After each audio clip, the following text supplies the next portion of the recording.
how Riot's new League of Legends MMO could dethrone World of Warcraft, or so they say. Guys, World of Warcraft has been the king of MMOs for the past 20 years at this point. Now, WoW hasn't always been the greatest MMO on the market, certainly, but even when WoW has been in its worst states, it's still been the king. It's still been the dominating MMO in the market.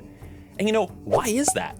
You know, WoW doesn't have the best combat of MMORPGs. It doesn't have the best dungeons or raids or PvP content or whatever, but still, World of Warcraft is still king. However, and we've been hearing this for 20 years at this point, it is possible that World of Warcraft's kingship is finally going to be threatened. There are two very big MMOs coming, down the road into the market. Of course, I'm talking about Ashes of Creation, which is currently in its alpha testing.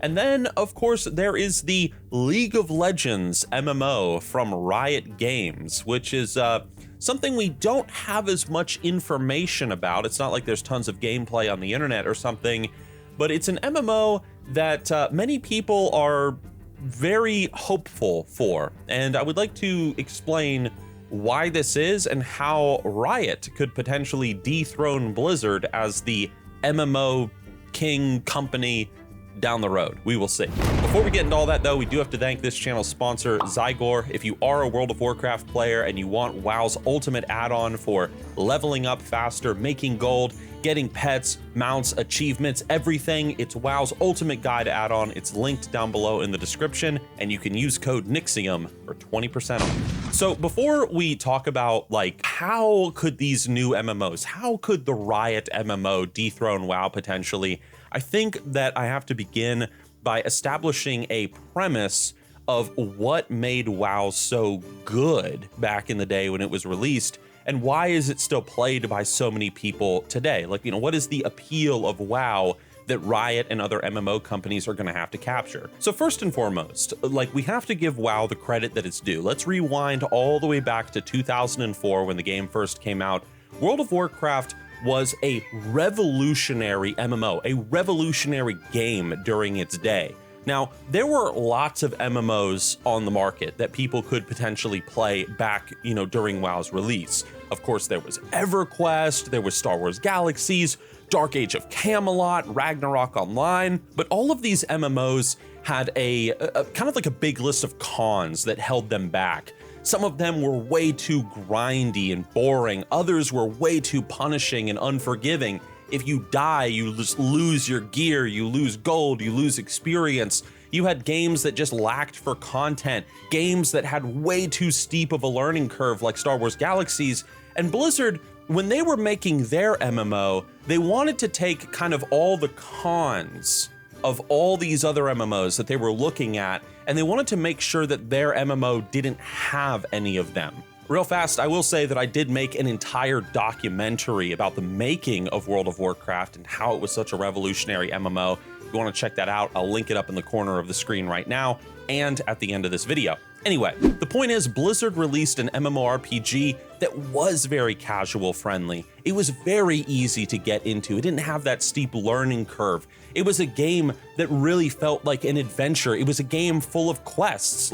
I think a lot of people have gotten so used to quests in MMOs nowadays that they don't realize that back in the day, back when WoW was first coming out, quests were a relatively sort of new thing. Maybe you'd have a couple of quests in an MMO, but after a little bit, that would just stop and you would just kind of just be thrown out into the world to grind and explore and do whatever. World of Warcraft didn't want to do that. They wanted to use a questing system to guide players through the world and introduce them to the story and the lore and the characters and so on and so forth. And it was incredibly successful for Blizzard. And over these past 20 years, Blizzard has had just all this time to improve upon their systems, to make the game more appealing to new players, to make it more friendly to all player types and stuff.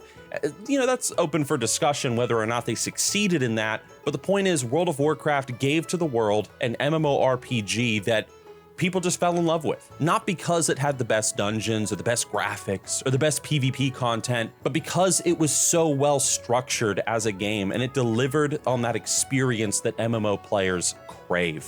And of course, we have to also talk about the fact that World of Warcraft came out shortly after Warcraft 3, The Frozen Throne. Lots of people loved Arthas and Illidan and all these characters, and they were like, whoa, where's the story gonna go? And then Blizzard releases World of Warcraft, and of course everybody and their mom wants to play it. But it has been a long time since those days, my friends. It's been a long time since the days of walking into Blackrock Mountain for the first time and fighting the Lich King and fighting Illidan atop the Black Temple. And World of Warcraft most certainly doesn't really have that same grip that it used to have all those years ago. It doesn't have that same love behind it that people used to have for the game back in 2005 and 6 and 7 and so on and so forth.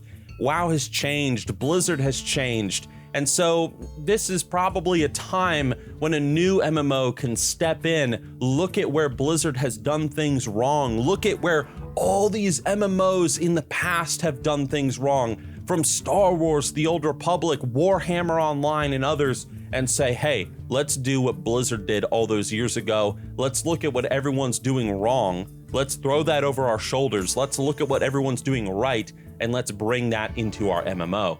And now we enter into the League of Legends space. Now, whether you like it or not, League of Legends is a really big game that appeals to a lot of players. And Riot Games, for whatever cons that we can conjure and we can throw at the company, their greedy cash grab skins and such, whatever, you gotta admit that Riot Games is a growing game company that has done very, very well, especially with establishing League of Legends into the minds of people that don't even play the damn game. Case in point, look at the TV show Arcane, viewed by millions of people around the world on Netflix, people that play League of Legends, people that don't. You have all these different game modes in League of Legends that appeal to different kinds of players. Maybe people don't want to play the damn Dota version of the game. They can play something else. League of Legends is everywhere, for better or for worse. And you know, it's kind of like, if we rewind the clock, I know not everybody is maybe old enough to remember this, but if we go back to Warcraft 3, like the RTS era of gaming, Warcraft 3, Warcraft in general, was everywhere before World of Warcraft came out. Warcraft was just a common game name in the minds of just gamers all around the world. Even people that didn't even play games knew who Arthas was. They had heard of the Lich King, whatever. Just like today, if you walk down the street and you meet some normie and you mention Jinx or something, they'll probably know who you're talking about. Maybe, you know, depending on the age range, obviously. What I'm trying to get at is that League of Legends has gotten really big outside of just the game in and of itself. It is in the popular culture nowadays, and Arcane Season 2 is about to come out, and a lot of people are hyped for it. And this is exactly like all those years ago, back before 2004, when people were raving about Warcraft 3 and the Warcraft universe. It's exactly like that. Because if Riot puts out a League of Legends MMO tomorrow, for example, even a person who has never played League of Legends before, they've never played World of Warcraft, they've never played RuneScape, they might be like, oh, hey, I know what this is. It's like that show on Netflix or whatever. I'm gonna check this game out. Or, hey, I've heard that this League of Legends game is really big and really popular because I see all these cinematics on YouTube and stuff. So yeah, let me check out this MMO that just came out, this new League of Legends game. Surely it must be good, because obviously the company Riot must be a really big, amazing developer, because not only can they put out like their League of Legends content, they can even create an entire frickin' TV show that wins all these awards. Point is, your average normie is going to probably check out this MMO, even if they don't even like MMOs, just because why not? And you know, it's very kind of reminiscent of the days before World of Warcraft came out, because even people that didn't play Warcraft 3, they had heard of Warcraft, they saw this new World of Warcraft MMO was coming out. It was this revolutionary game apparently, and they were like, you know what, let me just check it out just for fun. Now, of course, Riot is going to have to deliver on that, you know, initial experience when it comes to the MMO. You know, they can't just have players come in because they saw some TV show or whatever, and then they're just introduced to this lackluster gameplay. But I guess we're gonna have to find out in that regard what exactly Riot has in mind in regards to hooking players within the first few levels of an MMO, because I think at this point people are a little bit tired of your just kind of typical log in, grind on mobs, collect bear asses, and get a hat for it.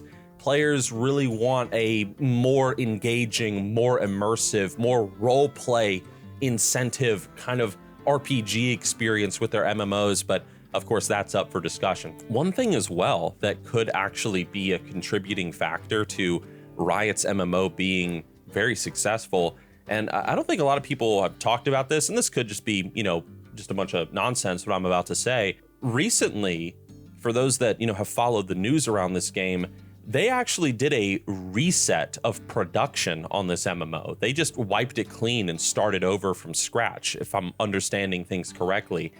And that shows, at least, I mean, assuming it's just not a bunch of like drama or whatever behind the scenes, that shows that Riot is like, hey, this is not going well. This is not up to the standard that we're hoping for. Scrap all of it and let's start again. And like, if they're in that sort of mindset, that sort of, we're going to deliver the best quality product that we can, or in these continuous delays while they've been trying to, you know, refine the MMO and make it as strong as possible, I'm hoping that that's a good sign. I really am, because let's be real, the MMO market is not looking that great right now. War Within is doing pretty good. I'm not saying it's not. Final Fantasy XIV, it's moving along nicely. Classic WoW is doing okay. It's doing fine. People are waiting to see if Blizzard does Classic Plus. But there's really no other MMOs thriving at this point. And everything that's popular right now is just like, okay. I mean, it's not amazing, it's just okay. Or it's just a re-release of old MMO content like Season of Discovery. So we'll see what happens with Ashes of Creation, and we'll see what happens with this new Riot League of Legends MMO. But things are looking similar to how they looked with World of Warcraft back in 2004. It's like the board is being set for a very big, you know, chess move on the great chessboard of MMORPGs, but we will see. League of Legends, it has a huge audience, both gaming and non-gaming. It's a world rich with a ton of lore, hundreds of unique characters, races, and so on to fill that world. Not so bad for a small indie company. So I don't know. What do you guys think? Do you think that the new Riot MMO is going to be worth its salt? Is it going to be garbage? Maybe you guys have done more research than I have. I don't know, but I guess we'll find out. Guys, thanks for watching, and be sure to watch my World of Warcraft making of documentary linked on your screen right now.